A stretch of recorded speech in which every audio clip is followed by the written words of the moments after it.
নমস্কার বন্ধুরা, কেমন আছো সবাই? আমার রান্নাঘর টুকি কিচেনে সবাইকে স্বাগত জানাই। নতুন একটা দিনে নতুন একটা রেসিপি নিয়ে আমি চলে এসেছি। বন্ধুরা, ভিডিওটা প্রথম থেকে শেষ পর্যন্ত দেখার অনুরোধ রইল। পনিরটা কিন্তু কালকে রান্না করেছি, তোমাদের সঙ্গে কালকে কিন্তু শেয়ার করতে পারিনি, এই জন্য তোমাদের সঙ্গে আজকে শেয়ার করলাম।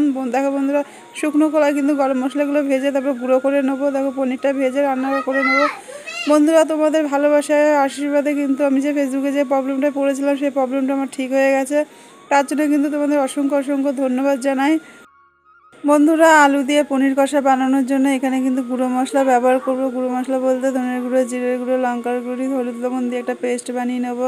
তারপরে কড়াইতে জিরে, তেজপাতা, শুকনো লঙ্কা ফোড়ন দিয়ে আলুটা ভাজা ভাজা হলে টমেটো মশলা দিয়ে ভালো করে কষিয়ে নেব।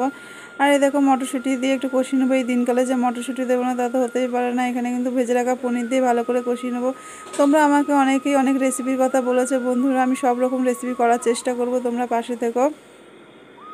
তারপর দেখো নামানোর আগে একটু কিন্তু ঘি দিলাম। ঘি দেওয়ার পরে যে ভেজে রাখা গরম মশলাটা ছিল সেই গরম মশলাটা দিয়ে একটু হালকা চিনি দিয়ে নামিয়ে নেবো। এটা কিন্তু নিরামিষ রেসিপি। বন্ধুরা, আজকে কিন্তু বাড়িতে কালী পুজো, তোমাদের সবাইকে কিন্তু আমি সকলকে আমন্ত্রিত করলাম, তোমরা সবাই আমার পরিবারে এসো।